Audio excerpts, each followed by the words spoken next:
Guys, അപ്പം ഇന്ന് നമ്മൾ പറയാൻ പോകുന്നത് ഹലോ ഗൈസ് പറയാൻ പോകുന്നത്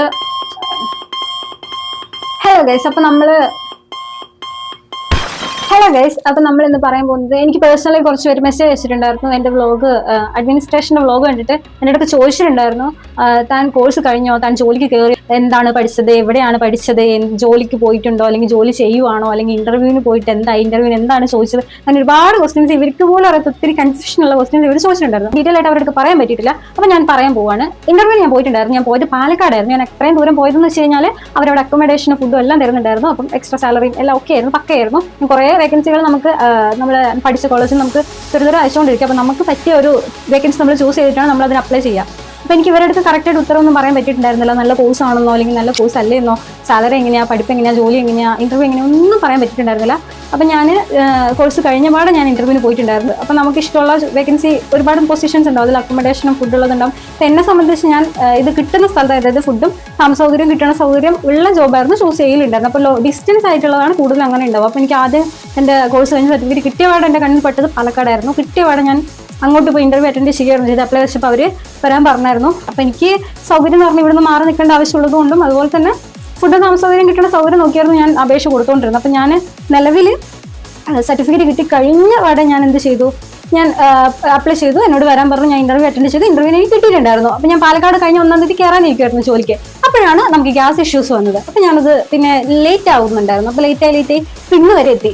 ഇപ്പം ഏപ്രിൽ അവസാനമായി. സോ ഞാൻ വിചാരിച്ചു ഇത് നീണ്ടു പോകാണല്ലോ, അപ്പോൾ നമുക്ക് വേറെ ഒരു സ്ഥലത്ത് നോക്കാമെന്ന് വിചാരിച്ചിരിക്കുകയല്ലായിരുന്നു. പക്ഷെ എൻ്റെ മുന്നിൽ ഒരു വേക്കൻസി വന്നു. കുറേ വേക്കൻസികൾ വരുന്നുണ്ടെങ്കിൽ നമുക്ക് പെട്ടെന്ന് ക്ലിക്ക് ആവില്ല. ഇപ്പോൾ അടുത്തൊരു വേക്കൻസി കിട്ടിയപ്പോൾ ഞാൻ വിചാരിച്ചു ഒന്ന് പോയിട്ട് അപ്ലൈ ചെയ്തിട്ട് ഒന്ന് ഇന്റർവ്യൂ അറ്റൻഡ് ചെയ്യാം. അപ്പോൾ അപ്ലൈ ചെയ്തോടെ അവർ വിളിച്ചു, ഇന്റർവ്യൂ ഒന്ന് അറ്റൻഡ് ചെയ്യാൻ പറഞ്ഞു. അപ്പോഴത്തേനും ഞാൻ പിന്നെ പോയി ഇന്റർവ്യൂ കിട്ടി.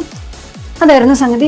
പാലക്കാട് പോയപ്പോൾ അങ്ങനെ ഇന്റർവ്യൂ പ്രോബ്ലംസ് ഒന്നും ഉണ്ടായിരുന്നില്ല. പാലക്കാട് നമുക്ക് ഇന്റർവ്യൂ പ്രശ്നങ്ങളൊന്നും ഉണ്ടായിരുന്നില്ല. കാരണം അവിടെ നമുക്ക് വേക്കൻസി, അവർക്ക് നമ്മുടെ ജോലി വരും, അവർക്ക് സ്റ്റാഫിന് അത്യാവശ്യമായിരുന്നു. സോ അവരെന്ത് ചെയ്തു, പെട്ടെന്ന് ഇന്റർവ്യൂ കഴിഞ്ഞ് ഒരു ജോലിക്ക് കയറ്റി എന്നൊരു പ്ലാനിങ്ങിലായിരുന്നു അവരുണ്ടായിരുന്നത്. അതുകൊണ്ട് നമ്മൾ ഇന്റർവ്യൂ പ്രൊസീജിയർ അങ്ങനെ കാര്യം ഉണ്ടായിരുന്നില്ല.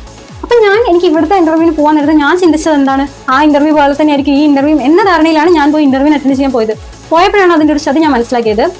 ഇന്റർവ്യൂ എന്ന് പറയുന്നത് പല സ്ഥലത്തും പലതായിരിക്കും. ഇവിടെ ചെന്നപ്പം ഞാൻ ആക്ച്വലി സിമ്പിളാണെന്ന് ചോദിച്ചു ഇന്റർവ്യൂ അറ്റൻഡ് ചെയ്ത് കയറി ചെന്നപ്പം അത് തകിടം പറഞ്ഞു. ഒട്ടും പ്രതീക്ഷിക്കാതെ, നമ്മൾ ക്വസ്റ്റ്യൻസ് ഒന്നും പ്രതീക്ഷിക്കാതെ നമ്മളൊരു ഇന്റർവ്യൂ പോയി കഴിയുമ്പോൾ അവർ നമ്മളെടുത്ത് നേരെ തിരിച്ചാണ് പെരുമാറുന്നത്. നമ്മൾ ഷോക്ക് ആയി പോകും. കാരണം നമ്മൾ പ്രിപ്പറേഷൻ നടത്തുന്നില്ല, അല്ലെങ്കിൽ പഠിക്കുന്നില്ല, ഒന്നും ചെയ്യുന്നില്ല. ഓൺ ദി സ്പോട്ട് ഉത്തരം പറയാന്നുള്ളൊരു പരിപാടിയായിരുന്നു കഴിഞ്ഞ ദിവസം എനിക്ക് സംഭവിച്ചത്. കാരണം പറഞ്ഞാൽ ഞാൻ കഴിഞ്ഞ പാലക്കാട് ഞാൻ ഇന്റർവ്യൂവിന് പോയപ്പോൾ സിമ്പിൾ ഇന്റർവ്യൂ ആയിരുന്നു. സോ ഞാൻ വിചാരിച്ചു ഇവിടെ വരുമ്പം അങ്ങനെ തന്നെ ആയിരിക്കും, എല്ലായിടത്തും അങ്ങനെ തന്നെ ആയിരിക്കും. എന്തൊരു മെന്റാലിറ്റിയിൽ ഞാൻ ഇന്റർവ്യൂവിന് കയറിയപ്പം അത് പൊട്ട് പണ്ടാരടങ്ങി. ഇന്റർവ്യൂ ചെയ്ത ആൾ നല്ല രീതിക്ക് ക്വസ്റ്റ്യൻ ചോദിച്ചു, നല്ല രീതിക്ക് വെള്ളം കുടിപ്പിച്ചു എന്ന് തന്നെ പറയാം. പക്ഷേ എൻ്റെ ഉള്ളിൽ ആ ഒരു മനോധൈര്യം കൊണ്ട് ഞാൻ നല്ല രീതിക്ക് ഉത്തരം പ്രസന്റ് ചെയ്തു. നമ്മളോട് ആദ്യം കുറേ ചോദ്യം ചോദിച്ചു. പിന്നെ ഭയങ്കരമായിട്ട് എൻ്റെ അടുത്ത് ഒരുപാട് കാര്യങ്ങൾ സംസാരിച്ചിട്ടുണ്ടായിരുന്നു. ഒത്തിരി കാര്യങ്ങൾ പറഞ്ഞാൽ ഒരു അരമണിക്കൂർ ഞാനും ഇന്റർവ്യൂ ചെയ്യുന്ന ആളും തമ്മിൽ ഒരുപാട് നേരം കോൺടാക്ട് ചെയ്ത് സംസാരിക്കുകയായിരുന്നു.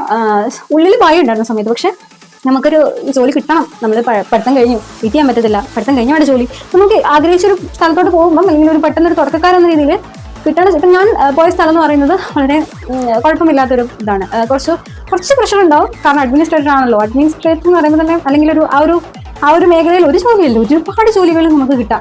മേ ബി ഒരു റോള് തന്നെ അല്ലെങ്കിൽ ഒരുപാട് റോള് തന്നെ ഒരാൾ ചെയ്യേണ്ട സിറ്റുവേഷൻസ് അഡ്മിനിസ്ട്രേറ്ററിൽ വരും. ഒരുപാട് കാര്യങ്ങളുണ്ട്. അപ്പോൾ ഞാൻ അടുത്ത് കിട്ടിയോണ്ട് മാത്രം ഫുഡും താമസസൗകര്യം ഫ്രീ ആയതുകൊണ്ടാണ് ഞാൻ അടുത്ത് കിട്ടിയോണ്ട്. അപ്പോൾ അല്ലെങ്കിൽ ഞാൻ ദൂരെ പോകാനായിരുന്നു ഇരുന്നത്. എന്തായാലും ജോലി കിട്ടിയിട്ടുണ്ട്. ഞാൻ ജോലിക്ക് പോയി തുടങ്ങിയിട്ടുണ്ട്. ഇന്ന് എൻ്റെ ഫസ്റ്റ് ഡേ ആണ്. അതുകൊണ്ടാണ് ഞാൻ പറയാൻ വന്നത്. ഇന്നെന്ന് പറയുമ്പോൾ ഞാൻ നാളെ ആയിരിക്കും പോസ്റ്റ് ചെയ്യുക. അപ്പോൾ ഇന്ന് മനസ്സിലായല്ലോ. ഓക്കെ, അപ്പോൾ നമ്മൾ ഫസ്റ്റ് ഡേ ജോലിക്ക് പോയിട്ടുണ്ട്. നിങ്ങളോട് ഞാൻ പറഞ്ഞിട്ടുണ്ട് ഞാൻ പാലക്കാട് പോകുന്നായിരുന്നു. പക്ഷെ ഞാൻ പോയില്ല. കാരണം അവിടെ നമുക്കിപ്പം ഗ്യാസിൻ്റെ ഇഷ്യൂ ഉണ്ടല്ലോ. ഈ സമയത്ത് യുദ്ധമൊക്കെ ആയതുകൊണ്ട് ഗ്യാസ് കിട്ടുന്നില്ല. അതുകൊണ്ട് തന്നെ അവിടെ ഹോസ്റ്റലിൽ ഗ്യാസിൻ്റെ ഷോർട്ടേജ് ഉണ്ട്. അതുകൊണ്ട് തന്നെ സ്റ്റാഫിൻ്റെ ടൈം നീട്ടി പോവുകയാണ്. അതായത് ജോലിക്കുള്ള നീട്ടി പോകുന്നതുകൊണ്ട് ഞാൻ വിചാരിച്ചു വെയിറ്റ് ചെയ്യേണ്ട, ഇനി വേറെ ഒരു ജോബ് അപ്ലൈ ചെയ്യാമെന്ന് വിചാരിച്ചിട്ടാണ് ഇവിടെ ചെയ്തതും ഇന്റർവ്യൂ അറ്റൻഡ് ചെയ്തും കിട്ടിയതും ഇന്നിപ്പോൾ ജോലിക്ക് കയറുന്നു. ഞാൻ പെട്ടെന്ന് തന്നെ പഠിത്തം കഴിഞ്ഞ് എനിക്ക് ജോലി കിട്ടി. എനിക്കിങ്ങനെ പെൻഡിങ് ഒന്നും വന്നിട്ടില്ല. പരമാവധി നേരത്തെ തന്നെയാണ് എനിക്ക് ജോലി കിട്ടിയത്. അതിൽ എൻ്റെ സ്ഥാപനത്തോടും അതുപോലെ തന്നെ നമ്മൾ ഇന്റർവ്യൂ ചെയ്യുന്ന ഹോസ്പിറ്റലിനോടും എല്ലാവരോടും വളരെ നന്ദിയുണ്ട് എന്ന് വേണം പറയാൻ. അപ്പം നിങ്ങൾ എന്തെങ്കിലും ഇതിനെപ്പറ്റി എന്തെങ്കിലും ചോദിക്കാനോ അറിയാനുണ്ടെങ്കിൽ എനിക്ക് മെസ്സേജ് അയക്കുമോ, എന്താ ചെയ്യാമെന്ന് ഞാൻ പറഞ്ഞുതരാം. അല്ലെങ്കിൽ ഞാൻ വ്ളോഗായിട്ട് തന്നെ അതിനുള്ള കാര്യങ്ങൾ പറഞ്ഞു തരുന്നതായിരിക്കും. അപ്പം ഓക്കെ.